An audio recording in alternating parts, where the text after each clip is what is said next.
여러분, 오늘 함께 나눌 이 창세기 22장 이 본문은 성경에서 우리 가장 잘 알려져 있는 그런 이야기 중에 하나이죠.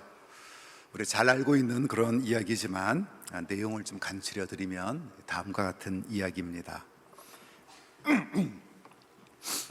하나님께서 아브라함을 부르십니다. 이때 이 아브라함이 기분이 상당히 좋은 상태였습니다. 왜냐하면 오늘 본문 바로 앞장인 창세기 21장을 보면 꿈에 그리던 아들 이삭을 얻었죠. 하나님께서 부르시자 즉각 대답을 합니다. 예, 하나님, 제가 여기 있습니다. 그런데 청천벽력의 명령이 떨어집니다. 내 독자 이삭을 번제로 드려라. 아브라함이 어떻게 합니까? 이튿날 아침에 일찍 일어나서 곧바로 명령을 수행하러 여행길에 오르게 됩니다. 당시 아브라함이 거주하던 브엘세바에서 모리아 산까지는 약 80km 정도 됩니다. 하루에 30km가량 행군을 합니다. 당시의 여건을 고려하면 강행군이죠. 사흘길을 온 이후에 모리아산 바로 앞에 도착을 합니다.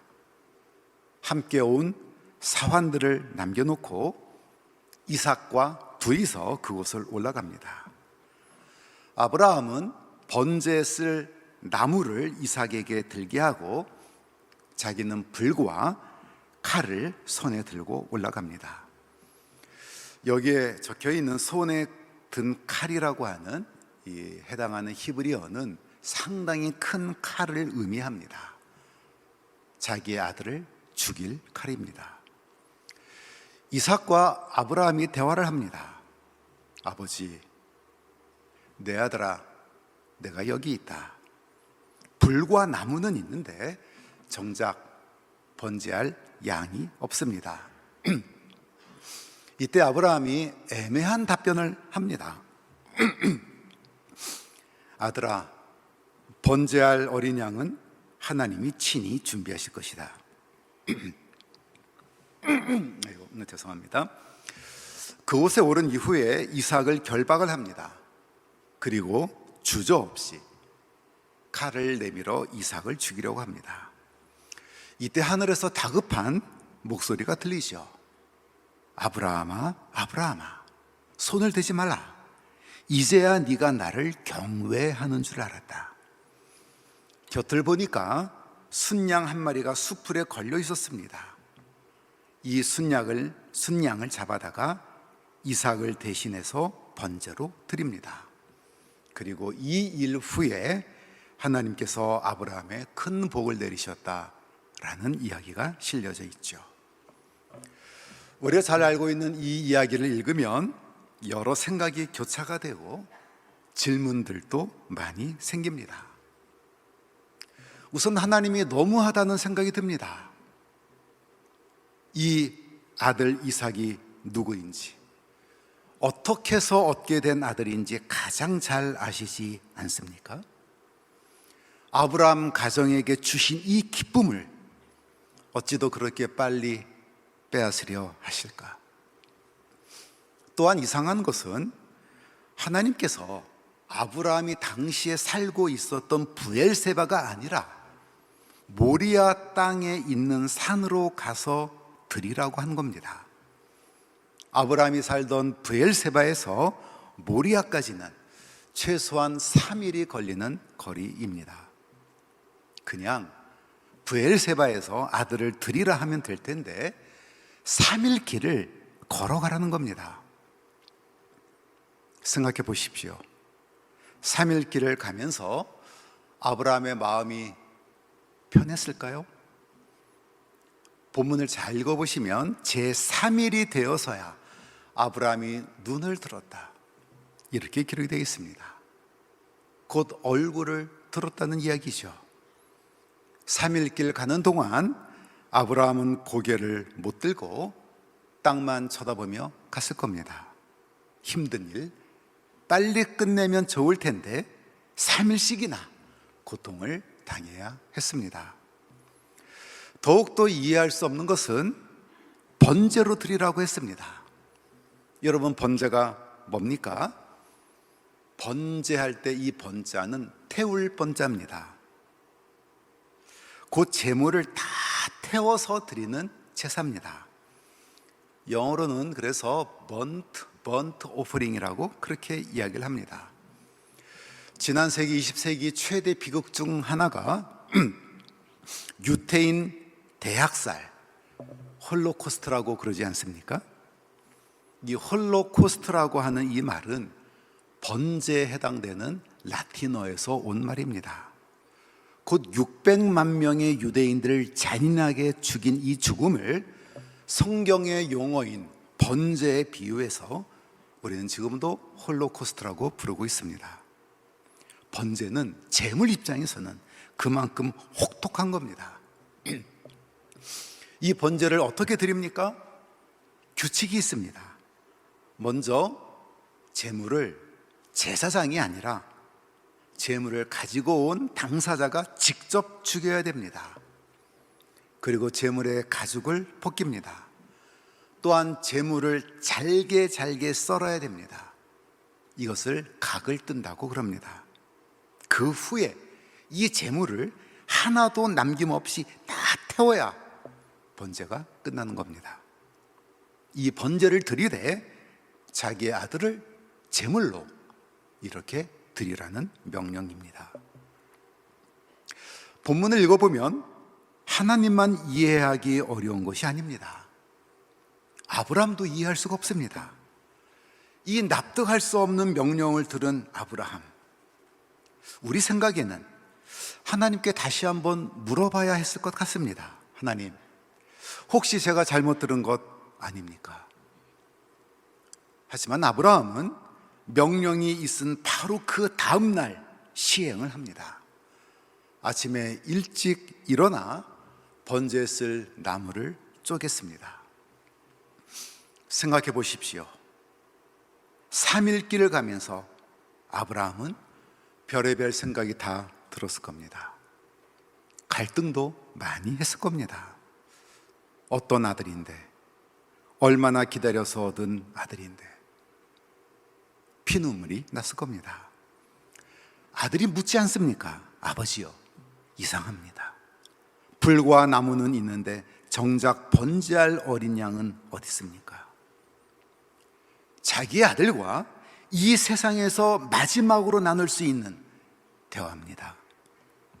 하지만 아브라함은 이 마지막 순간에도 진실을 말하지 못하고 애들로 됩니다.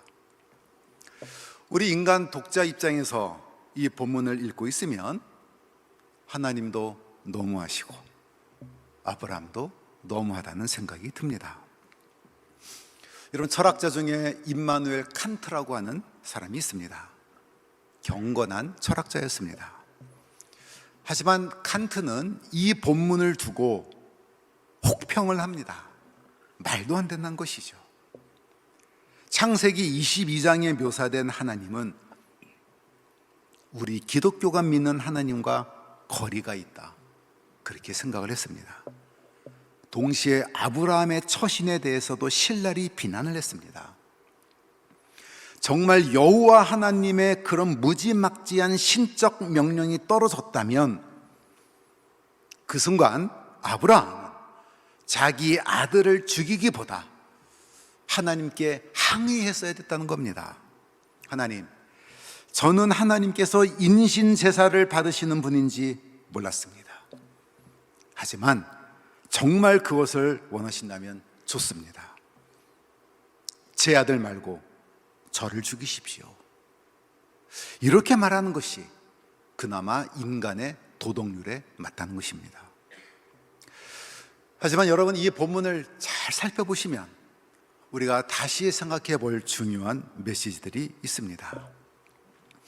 우선 기억할 것은 하나님에 대해 오해해서는 안 됩니다. 어떤 분들은 하나님이 인신 제사를 받으시는 분인가 묻기도 합니다. 하지만 결코 하나님은 인신제사를 원하시는 분이 아닙니다. 성경은 오히려 곳곳에서 인신제사를 엄격히 금하고 있습니다. 그리고 본문이 명시하고 있듯이 하나님은 아브라함을 테스트하기 위해 이삭을 번제로 드리라고 하신 것뿐이죠. 우리가 알고 있듯이 하나님은 이미 번제할 양을 준비해 놓으셨습니다. 본래 이삭을 번제로 받으시려 한 것이 아님이 분명하죠. 기억할 것은 이 시험을 통과한 아브라함은 결국 더 큰 축복의 사람이 됐죠. 하나님의 테스트에 통과합니다. 이삭은 털끝 하나 다치지 않았습니다. 그리고 여호와 이레의 하나님을 알게 된 장본인이 되었습니다. 테스트에 통과한 이후에 하나님은 아브라함에게 더 큰 복을 약속하셨죠. 그래서 이 본문은 칸트가 공격한 것처럼 그렇게 나쁜 본문이 아니라는 겁니다. 같은 철학자였던 키에르케고르라고 하는 다른 철학자가 있습니다. 이분은 칸트와 달리 오히려 이 본문에는 심오한 메시지가 있다고 주장을 했습니다. 이 본문을 두고 인간의 보편적인 가치와 하나님의 명령이 상충할 때 하나님의 명령이 우선이 돼야 함을 보여주는 사건이라고 해석을 했습니다. 여러분, 우리가 살다 보면 이런 경우가 생깁니다. 우리 인간의 입장에서 볼 때는 이래야 될 것 같은데 하나님의 의도와 명령은 다른 것일 때도 있습니다. 내가 볼 때 이것이 정의요, 올바른 일인 것처럼 보이는데 하나님은 때로 다른 상충되는 명령을 하시는 것 같을 때가 있습니다. 창세기 22장 말씀은 이럴 경우에 하나님의 명령을 우선시해야 함을 가르쳐주는 본문이라고 해석을 했습니다. 본문은 하나님의 명령을 우선했을 때 무슨 일이 일어나는가 보라는 것입니다. 아브라함도 살고 이삭도 살았습니다. 아브라함은 더 큰 복을 받게 됩니다. 결국 믿음의 조상이 됐죠. 사랑하는 성도 여러분, 우리도 살다 보면 아브라함이 겪었던 그런 갈등을 겪게 됩니다. 우리의 생각과 너무도 다른 하나님의 명령이 우리 앞에 던져질 때도 있습니다. 하나님이 원하시는 방식이 낯설고 심지어 위험해 보이기도 합니다. 그래서 우리는 결국 하나님의 뜻보다는 우리의 판단을 의지해서 살 때가 많죠. 하지만 여러분, 본래 신앙은 낯선 것입니다. 의외의 삶으로 우리를 초대하는 것입니다. 가령 예수님은 우리에게 어떻게 말씀하셨습니까? 좁은 문으로 들어가라고 말씀하셨습니다. 사실 고민이 됩니다. 생각해 보십시오. 길이 좁고 협착하고 불편합니다. 가보니 사람도 많이 없어서 불안하지요. 어떻게 합니까? 그래서 우리는 큰 길로 가게 되죠. 큰 길로 가보니 편안하고 사람들도 많이 있으니 안심이 됩니다. 하지만 큰 문은 멸망으로 인도하는 길이요, 좁은 문은 생명으로 인도하는 문이라고 하셨습니다. 우리는 수시로 어떤 선택을 해야 될지 모르는 기로에 서게 됩니다. 우리 자녀들을 주일에 예배 보내야 되나?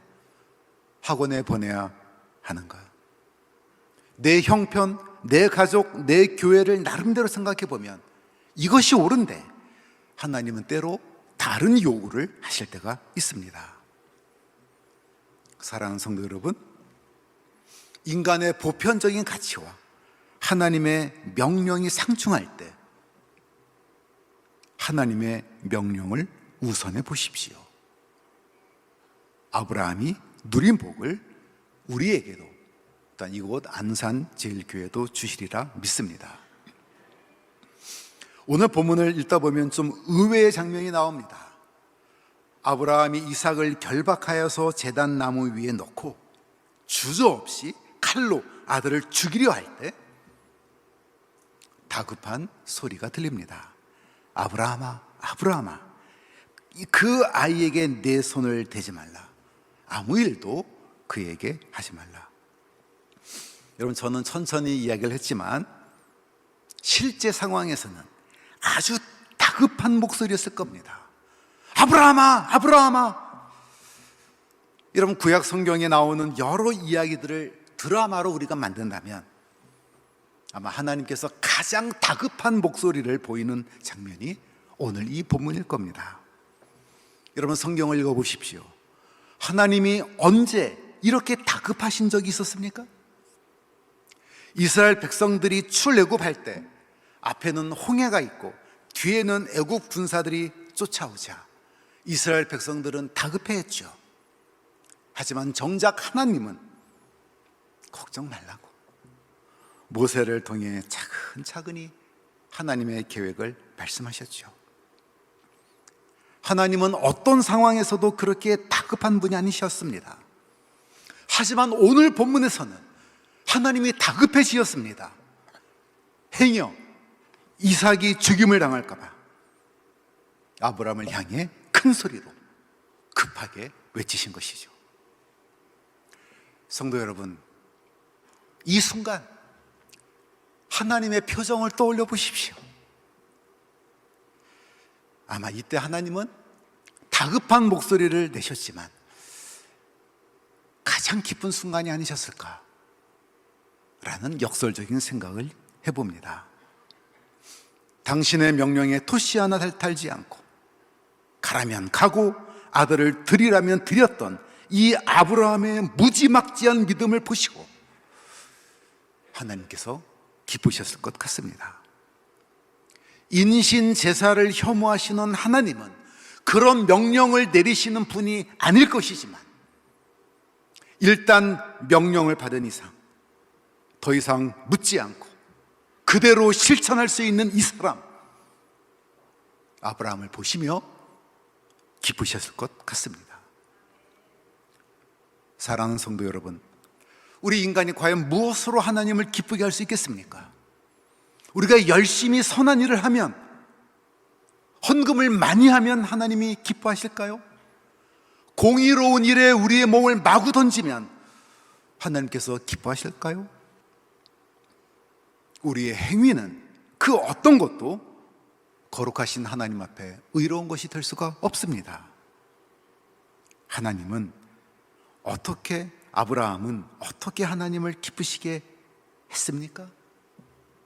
하나님 그분에 대한 절대적인 믿음입니다. 그래서 히브리서 기자는 믿음이 없이는 하나님을 기쁘시게 못한다, 이렇게 적고 있습니다. 하나님께서 이삭을 드리라고 명령을 했을 때 아브라함은 명령의 내용을 먼저 생각하지 않았을 겁니다. 자신에게 명령하시는 그분 하나님을 집중한 것이죠. 아내 사라가 신체적으로 불가능한 나이에도 이삭을 낳게 하신 바로 그분을 집중한 것입니다. 아들을 번제로 드리라는 것, 아브라함의 머리로서는 도저히 받아들일 수 없는 명령이지만 하나님 그분께서 요구하시니 받아들인 것이죠. 사랑하는 성도 여러분, 성경이 말하는 믿음은 이런 겁니다.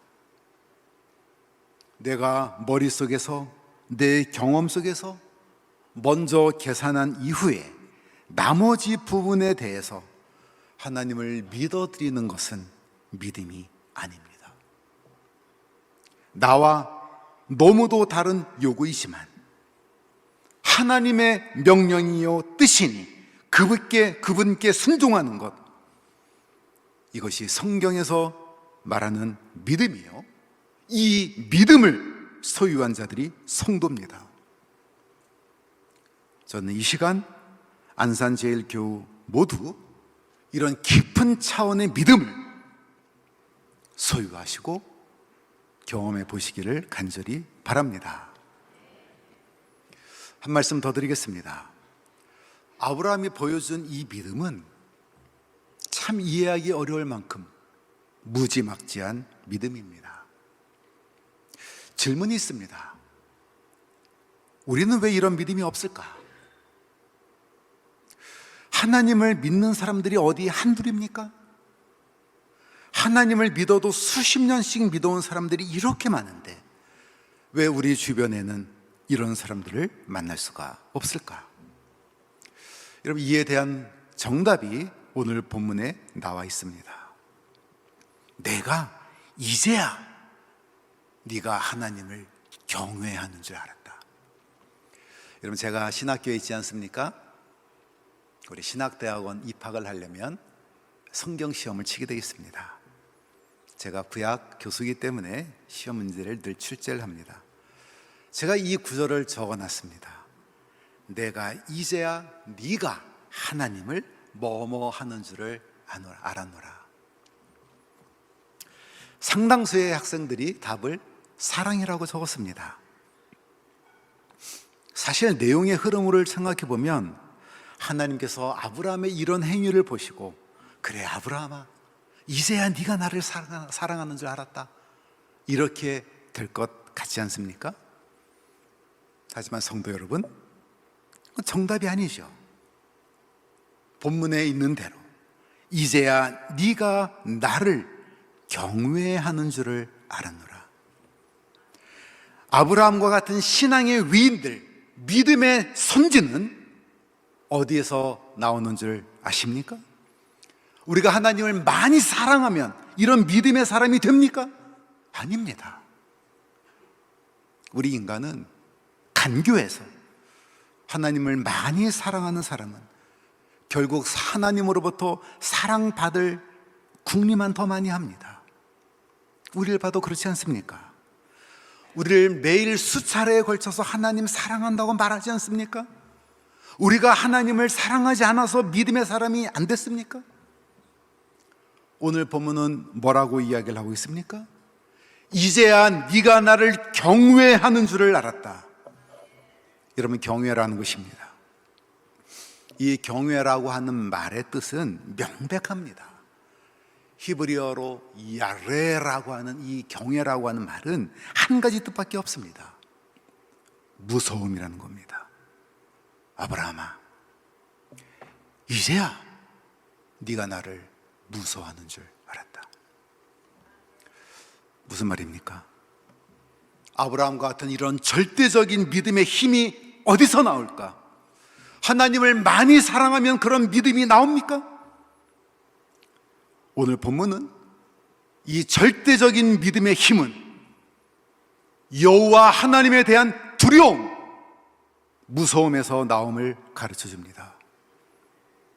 역으로 말하면 우리가 아브라함과 같은 믿음의 사람이 되지 못하는 이유는 하나님을 두려워하지 않기 때문입니다. 저도 이 본문을 대할 때마다 늘 회개를 합니다. 이 시대에 우리가 믿음의 사람들을 보지 못하는 것은 이유가 있었던 겁니다. 하나님을 두려워하지 않습니다. 하나님이 살아계신다고 말은 하고 기도는 하면서도 우리는 정작 하나님의 살아계심에 대해 무서워하지 않습니다. 세상 사람들은 물론이고 우리 성도들도 하나님을 두려워하지 않습니다. 성도들만 그렇습니까? 장로들도, 목회자들도 하나님을 두려워하지 않습니다.